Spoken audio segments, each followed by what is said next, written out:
Sama-sama kita mau lanjutkan seri khotbah yang selama ini beberapa minggu ini kita telah mendalami as a church that we've been studying, yaitu tentang kasih. Dan kita udah sampai di part 5, di minggu kelima kita berbicara tentang kasih. Boleh kasih bocoran suara aku di depan sini, agak cuma ngaung aja. Kita di kasih di yang part 5.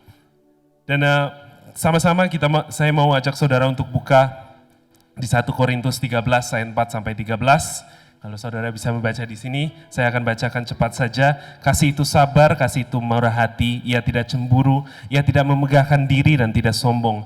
Ia tidak melakukan yang tidak sopan dan tidak mencari keuntungan diri sendiri. Ia tidak pemarah dan tidak menyimpan kesalahan orang lain. Ia tidak bersuka cita karena ketidakadilan, tetapi ia bersuka cita karena kebenaran. Ia menutupi segala sesuatu, percaya segala sesuatu, mengharapkan segala sesuatu, sabar menanggung segala sesuatu. Kasih tidak berkesudahan, nubuat akan berakhir, bahasa roh akan berhenti, pengetahuan akan lenyap, sebab pengetahuan kita tidak lengkap dan nubuat tidak sempurna. Tetapi jika yang sempurna tiba, maka yang tidak sempurna itu akan lenyap. Ketika aku kanak-kanak, aku berkata-kata seperti kanak-kanak, aku merasa seperti kanak-kanak, aku berpikir seperti kanak-kanak. Sekarang sesudah aku menjadi dewasa, aku meninggalkan sifat kanak-kanak itu, karena sekarang kita melihat dalam cermin suatu gambaran yang samar, tetapi nanti kita akan melihat muka dengan muka. Sekarang aku hanya mengenal dengan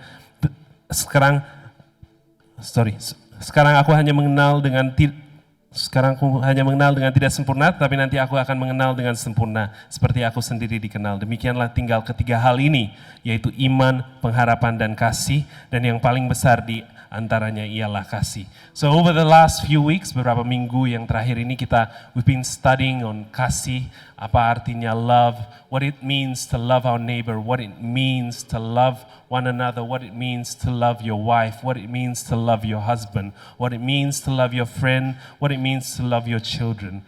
Nah, saya percaya bahwa salah satu cara kita bisa mengasihi sesama kita, saudara kita, keluarga kita, dan menunjukkan bahwa Kristus itu hidup di dalam setiap kita, and to live a Christian life, salah satunya adalah by showing forgiveness, atau memberi pengampunan bagi sesama kita. Forgiving those, mengampuni orang-orang yang telah menyakiti kita. Forgiving those who have hurt us. Jadi kalau saudara suka mencatat khotbah, saudara mau kasih tema hari ini, saya kasih tema khotbah hari ini adalah, sharing hari ini adalah forgiveness, life-changing power of forgiveness.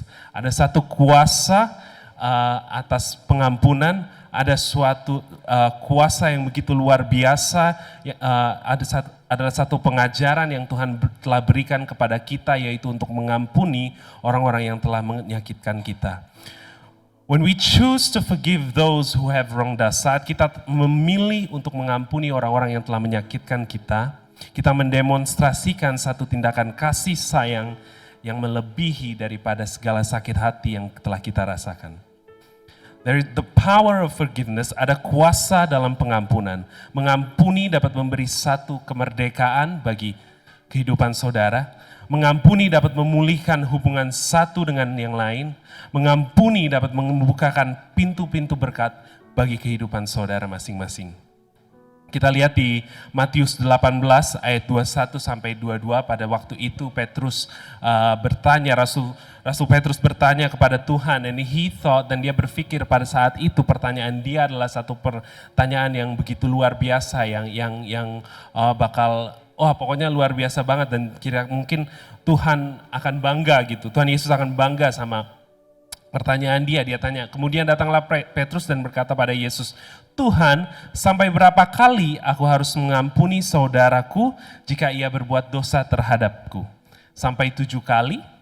Dia bertanya. Sebenarnya dia menjawab pertanyaannya dia sendiri dengan bertanya sampai 7 kali, dan mungkin dia berpikir bahwa wah kamu baik sekali. Dia berharap Tuhan Yesus pada saat itu mungkin menjawab, wah baik sekali kamu Petrus mau mengampuni 7 kali.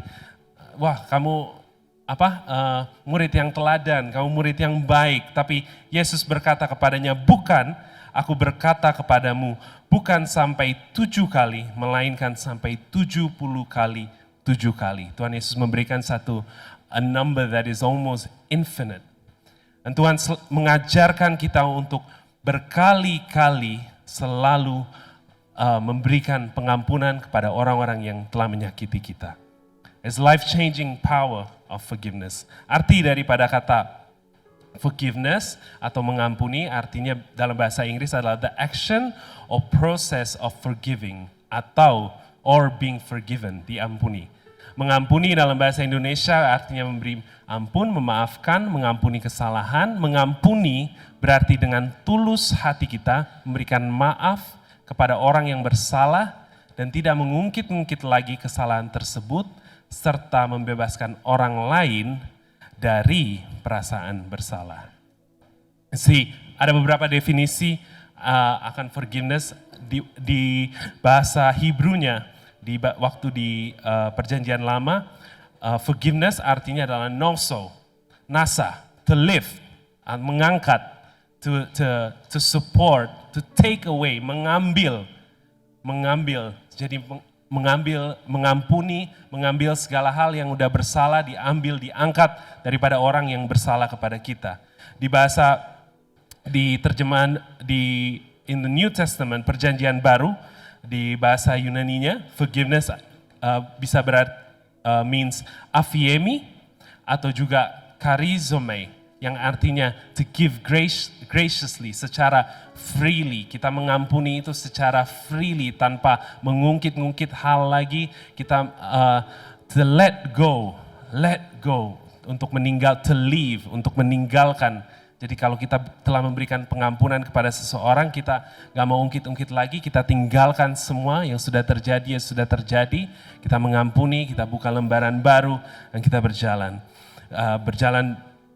menuju hari yang baru, hari yang lebih baik. Kalau kita lihat arti daripada kata-kata ini, kita menyadari bahwa lebih susah untuk mempraktekkan pengampunan. It's harder to actually do it daripada kita mempelajari teorinya. Kayak kita mempelajari teorinya, kita mempelajari arti daripada forgiveness. It's easy kan ya? Kita mengerti, kita harus mengampuni, kita nggak boleh mengungkit-ungkit lagi masalahnya di yang akan datang. Tapi mempraktekannya, menjalankan firman Tuhan untuk mengampuni orang yang telah menyakiti kita, itu jauh lebih susah. Kita semua pasti pernah disakiti selama kita hidup di dunia ini. Dan terkadang melepaskan pengampunan ini harus kita lakukan setiap hari dan seterusnya selama kita masih hidup. Mengampuni bukanlah sekedar melepaskan pengampunan sekali saja lalu melupakannya. Contoh, misalnya, di tahun 1995 saya mengampuni orang yang berbuat salah kepada kita. Terus udah, selesai. Memangnya kita nggak akan ketemu orang lagi? Memangnya kita apakah nggak akan lagi ada orang yang menyakiti kita?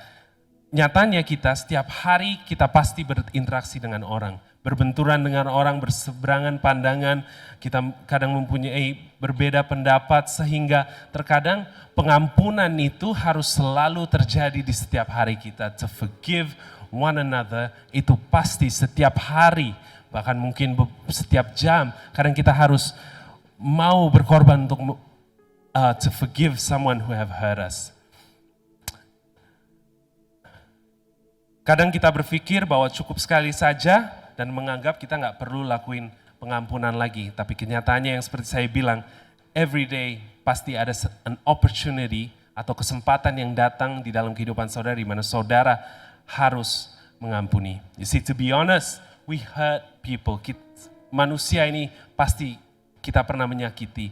Kalau bukan kita yang disakiti, kita pun pernah menyakiti orang. Mungkin saat ini nggak ada yang menyakiti saudara, tapi dekat atau lambat akan datang waktunya di mana saudara harus bisa belajar untuk melepaskan pengampunan. Mungkin kondisi saat ini sepertinya semua baik-baik saja, tapi akan datang kesempatannya di mana saudara harus mempraktekkan firman Tuhan. Saat ini mungkin saudara berada di posisi yang merasa bahwa saudara sendiri nggak pernah menyakiti orang, tapi ternyata tanpa saudara menyadari ada seseorang yang sedang belajar dan berdamai dengan dirinya sendiri untuk bisa mengampuni saudara. Mungkin perkataan saudara yang menyakitkan, yang saudara pikir nggak menyakitkan diri saudara mungkin you felt like it was nothing. Oh, itu cuma omongan biasa saya aja, omongan sehari-hari bercanda, tapi ternyata itu menyakitkan. Mungkin perlakuan kita, perbuatan bodoh atau konyol saudara yang mungkin saudara pikir gak melukai teman kita, sahabat kita, keluarga kita, tapi ternyata itu melukai mereka dan membekas di hati mereka. Kita gak boleh untuk menjadi orang yang terlalu sombong dan tinggi hati untuk berpikir bahwa kitalah yang selalu disakiti orang. That we're the ones that are misunderstood. Dan kita yang disakiti orang, kita aja, semua orang tuh jahat terhadap kita dan lain-lain. Tapi kita harus menyadari bahwa kita pun juga pasti pernah menyakiti orang lain. You know, to be honest, we hurt people and people hurt us. Kerinduan hati Tuhan dan apa yang Tuhan Yesus inginkan dan apa yang diajarkan adalah kita harus terus belajar untuk dapat memberi pengampunan. Firman Tuhan mengatakan di Kolose 3 ayat 13, sabarlah kamu seorang terhadap yang lain dan ampunilah seorang akan yang lain. Apabila yang seorang menaruh dendam terhadap yang lain, sama seperti Tuhan telah mengampuni kamu, kamu berbuat jugalah demikian. Saya lebih suka terjemahannya di bahasa Inggris di Colossians 3 verse 12 to 13, di translation New King James Version dikatakan, therefore as the elect of God, umat pilihan Tuhan, holy and beloved, yang kudus dan dicintai, put on tender mercies, kindness, humility, meekness, long-suffering, bearing with one another, and forgiving one another. If anyone has a complaint against another, even as Christ forgave you, so you also must do. Di sini kata kuncinya adalah must. Di dalam bahasa Inggris yang ditambahi adalah must. Bukan you should, mungkin, or you can, apabila kamu bisa. Tapi yang dikatakan adalah, di Alkitab dikatakan adalah you must, yang artinya harus dilakukan. We have to release forgiveness and not hold on to forgiveness. Artinya kita harus melepaskan pengampunan, bukannya kita simpan pengampunan itu dalam hati kita dan berkata, oh aku gak akan ampuni orang ini. Alkitab sudah cukup jelas dikatakan, you must, so you also must do. Kenapa kita harus mengampuni? Mungkin saudara bertanya, kenapa enggak aku pindah meja kerjaku aja daripada aku sebelah teman aku yang menyakiti aku pindah aja meja kerjanya biar aku nggak usah ngomong sama dia. Bisa juga kan aku nggak ngobrol sama dia, nggak ngomong, nggak sama dia bertahun-tahun. Kenapa harus aku mengampuni? Kenapa nggak aku laporin dia aja ke polisi? Kenapa nggak aku begini? Kenapa nggak aku begitu? Kenapa aku harus mengampuni? You see, Tuhan Yesus, Jesus put the onus of forgiveness. Tuhan memberikan hak pengampunan itu untuk orang yang telah menyakiti kita, dia taruh kepada orang yang telah disakiti. Misalnya kita yang disakiti, Tuhan taruh hak untuk kita mengampuni, Tuhan kasih that freedom to forgive itu kepada saudara. Dan kenapa kita harus belajar untuk mau mengampuni? Karena saya percaya bahwa di saat kita gak mau mengampuni, and when there's unforgiveness, kita gak mau forgive someone, itu ujungnya menjadi yang namanya akar pahit. Ibrani 12 ayat 15 mengatakan, berusahalah hidup damai dengan semua orang dan kejarlah kekudusan, sebab tanpa kekudusan tidak ada seorang dapat melihat Tuhan.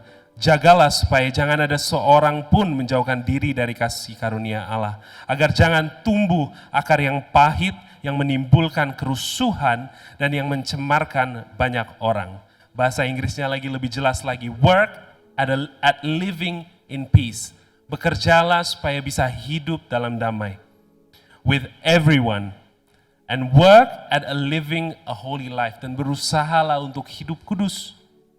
Berusahalah hidup kudus, sebab for those who are not holy will not see the Lord. Look after each other so that none of you fails to receive the grace of God.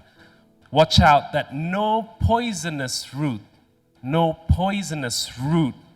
of bitterness grows up to trouble you, corrupting many.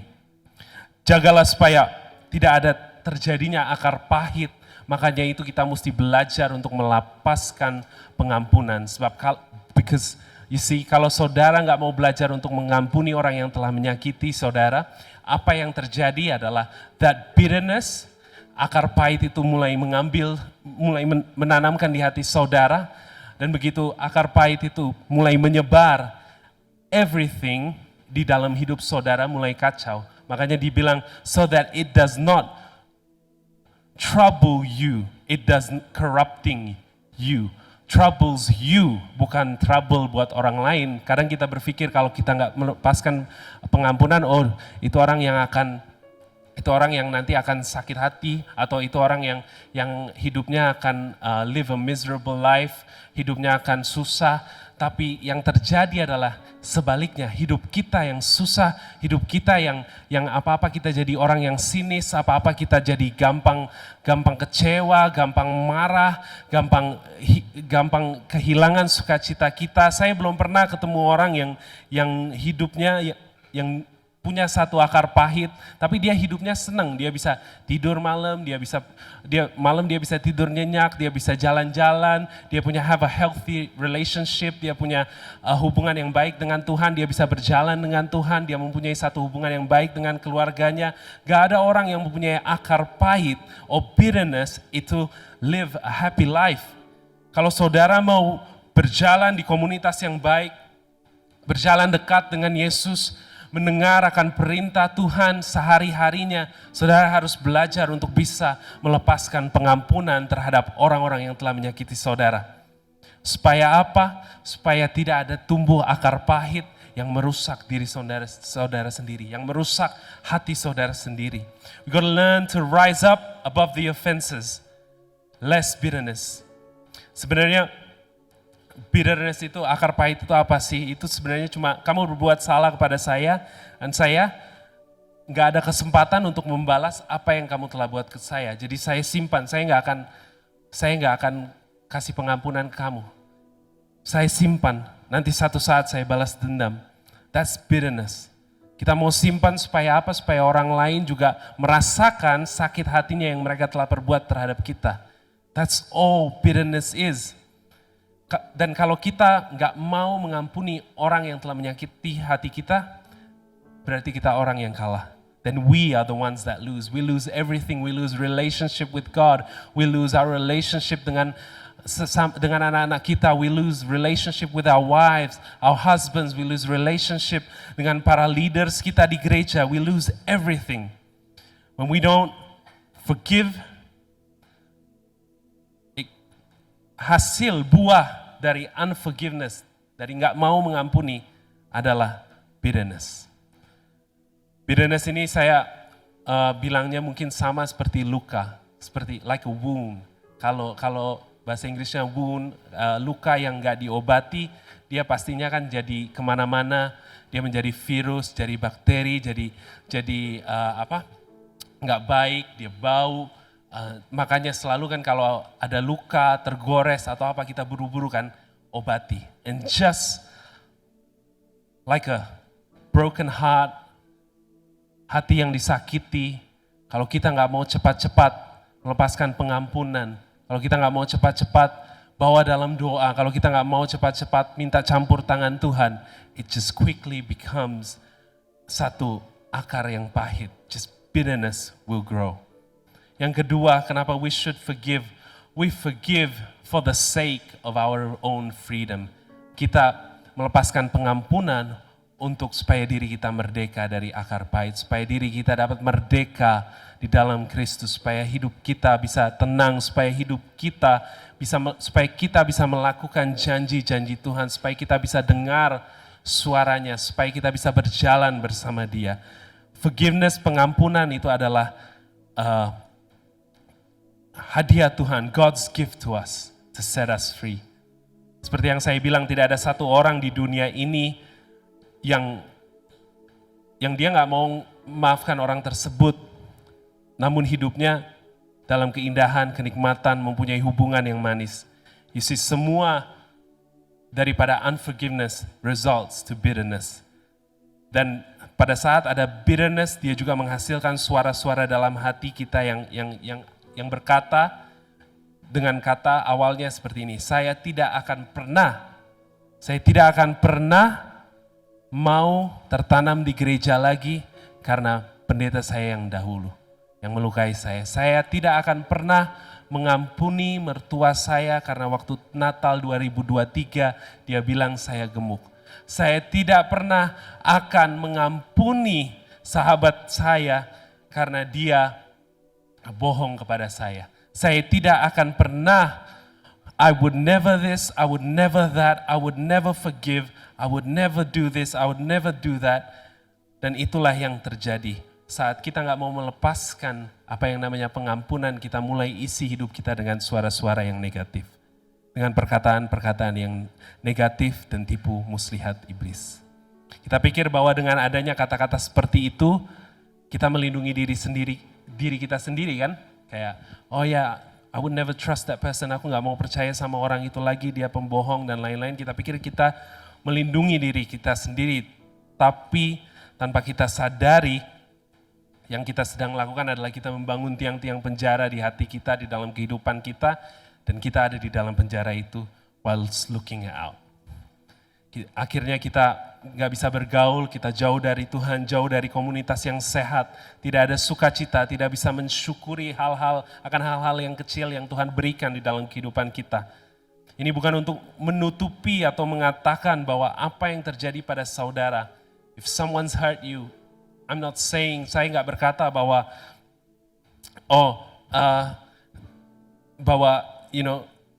bukan menutupi atau mengatakan bahwa yang terjadi pada saudara itu nggak menyakitkan saudara atau menghancurkan hati saudara. Tapi yang mau saya katakan adalah jangan izinkan sakit hati saudara yang saudara rasakan itu mengubah hidup, mengubah keadaan saudara.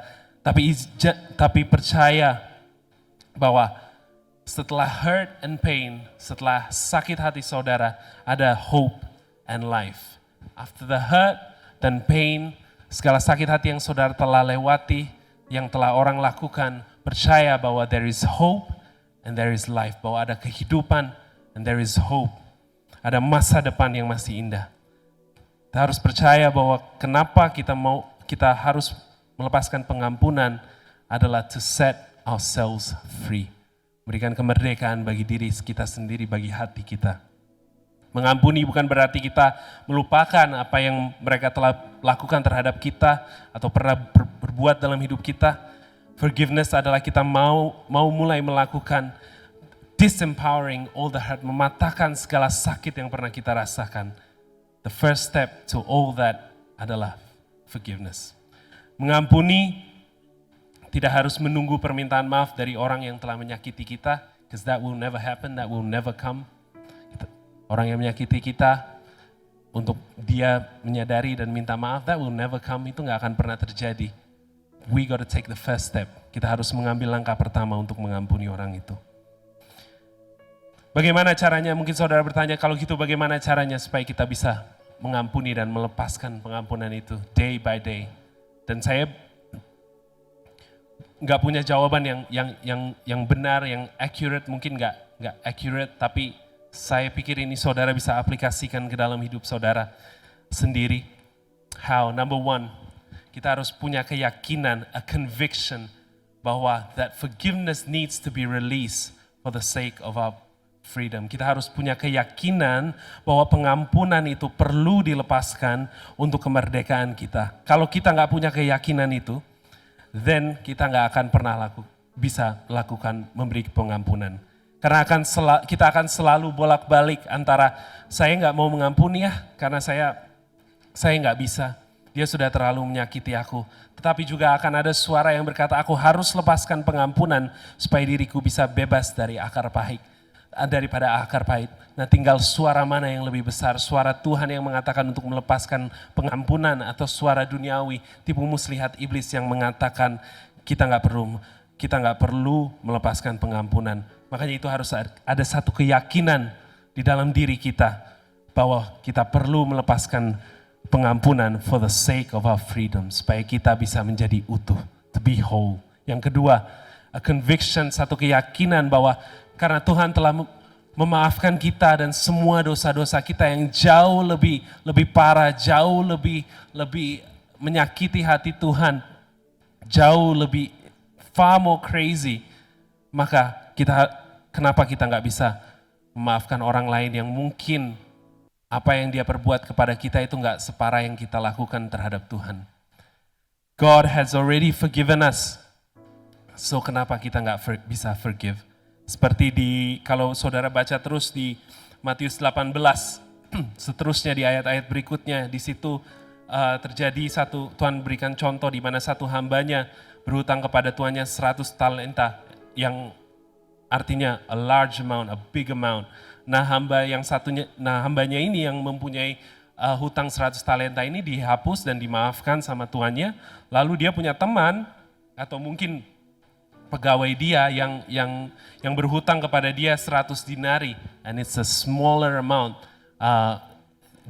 Tapi yang telah dimaafkan ini, yang tadinya punya hutang 100 talenta, dia malah mencekik temannya, marahin temannya dan masukkan orang ini ke penjara karena padahal dia cuma berhutang 100 dinari. Hingga Yesus berkata bahwa kamu tidak boleh seperti hamba ini, lupa bahwa hutang kamu yang jauh lebih besar telah diampuni Tuhan, that God's grace has been poured out on your life, bahwa semua telah kamu dapati, segala kemudahan telah Tuhan berikan, namun sehingga terjadinya hal yang gak terlalu parah, yang hanya mungkin dia salah omong atau apa, dan kita gak bisa mengampuni itu. Jadi kita harus sama-sama menyadari dan punya satu keyakinan bagaimana cara kita bisa mengampuni. Kita harus punya keyakinan bahwa Tuhan telah memaafkan semua dosa kita, segala buruknya kita, kehidupan kita, Tuhan ampuni. Maka itu kita harus bisa mengampuni yang lain. Yang ketiga adalah cara kita untuk melepaskan pengampunan adalah we need to journey the path of forgiveness with trusted people. Kita harus berjalan sehari-hari kita dengan orang-orang yang kita bisa percayai. Orang-orang yang berdoa bersama kita, orang-orang yang mau berjalan bersama kita, yang mau menegur kita.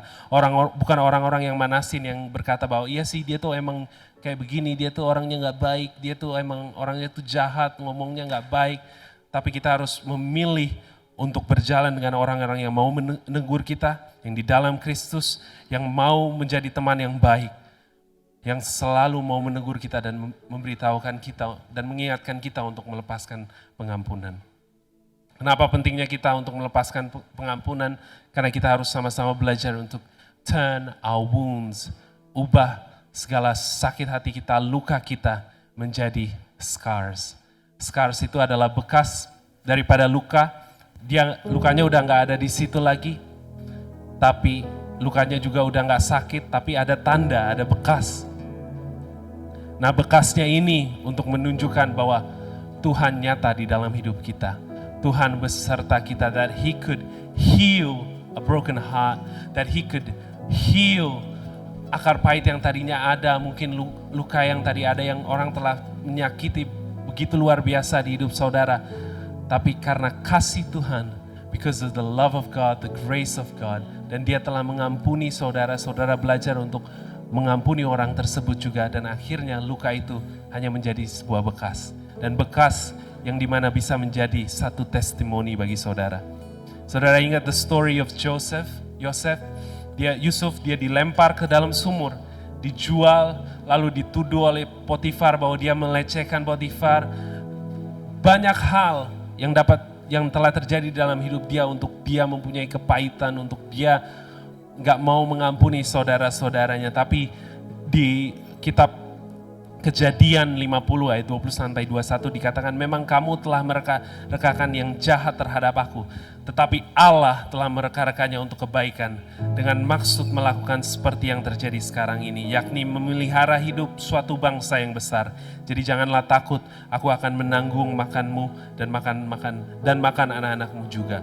Demikianlah ia menghiburkan mereka dan menenangkan hati mereka. Lalu juga di 1 Samuel di 24, pada waktu Daud dikejar-kejar oleh Saul, timbul satu iri hati Saul terhadap Daud. Saul mengejar Daud sampai ke satu gua, dan di gua itu sebenarnya Daud sudah menunggu bersama prajurit-prajurit lain. menunggu untuk membunuh Saul. Tapi pada saat Saul sedang tertidur di dalam gua itu, yang beristirahat atau bertidur, yang dilakukan oleh Daud, dia hanya memotong ujung jubahnya. Dia nggak bunuh Saul, yang dia lakukan dia cuma potong ujungnya aja, potong ujung jubahnya Saul. Dan dia berkata, ketahuilah pada hari ini matamu sendiri melihat bahwa Tuhan sekarang menyerahkan engkau ke dalam tanganku dalam gua itu. Tapi ada orang yang telah menyuruh aku membunuh engkau, tetapi aku merasa sayang kepadamu karena pikirku aku tidak akan menjamah Tuanku. Itu sebab dialah orang yang diurapi Tuhan. Lihatlah dahulu ayahku, lihatlah kiranya punca jubahmu dalam tanganku ini. Sebab dari kenyataan bahwa aku memotong punca jubahmu dengan tidak membunuh engkau. Dapatkah kau ketahui dan kau lihat bahwa tanganku bersih daripada kejahatan dan pengkhianatan. Dan bahwa aku tidak berbuat dosa terhadap engkau, walaupun engkau ini mengejar-ngejar aku untuk menyabut nyawaku. Tuhan kiranya menjadi hakim di antara aku dan engkau. Penghakiman semua, hukuman dan lain-lain itu semua di tangan Tuhan. Our job hanya yaitu mengampuni orang-orang yang telah menyakiti kita, and to turn our wounds into scars. Semua luka yang ada di dalam kita, izinkan Tuhan dengan kasih-Nya, dengan pengajarannya untuk melakukan pengampunan, dengan pengajarannya yang dengan perintahnya untuk love one another, to forgive. Biarlah kita yang menjalani itu. Amsal 4 ayat 23, Proverbs 4 verse 23 dikatakan, above else guard your heart, for everything you do flows from it. Maka itu pentingnya kita menjaga hati kita supaya tidak ada akar pahit. For everything flows from it. Semua kehidupan kita mengalir dari situ. Hati yang keras adalah hal yang berbahaya. It leads to emotional numbness, spiritual insensitivity, and it separates us from the one who loves us the most, yaitu Tuhan Yesus. Saya percaya bahwa di dalam segala sakit hati saudara, mungkin ada yang menyakiti saudara, percaya bahwa campur tangan Tuhan itu nyata. Saudara harus memilih untuk melihat campur tangan Tuhan di dalam kehidupan saudara daripada sakit hati yang saudara sedang alami saat ini. You choose to see that God's hand is at work, bahwa Tuhan terus bekerja. Dia gak pernah tinggalkan saudara sedetik pun dalam situasi apapun, dalam sakit hati apapun, dalam kepahitan, dalam kekecewaan. Mungkin ada yang kecewa dengan orang tuanya, mungkin ada yang kecewa dengan pacarnya. Percaya bahwa God is at work untuk memulihkan hidup saudara. Come on, sama-sama kita mau bangkit berdiri. Saya percaya bahwa we can all turn our wounds into scars. Saya percaya bahwa kita sama-sama di sini mau belajar untuk melepaskan pengampunan kepada orang-orang yang telah menyakiti kita. Terima kasih Tuhan atas hari ini, atas perkumpulan yang Kau telah berikan pada kami kesempatan untuk berkumpul. Terima kasih Engkau telah mengingatkan kami akan kasih-Mu ya Bapa. Terima kasih bahwa Engkau telah mengingatkan kami untuk selalu memberikan kasih kepada sekeliling kami dengan cara untuk mengampuni. Ajar kami terus untuk selalu dapat mendengar akan suara-Mu Tuhan.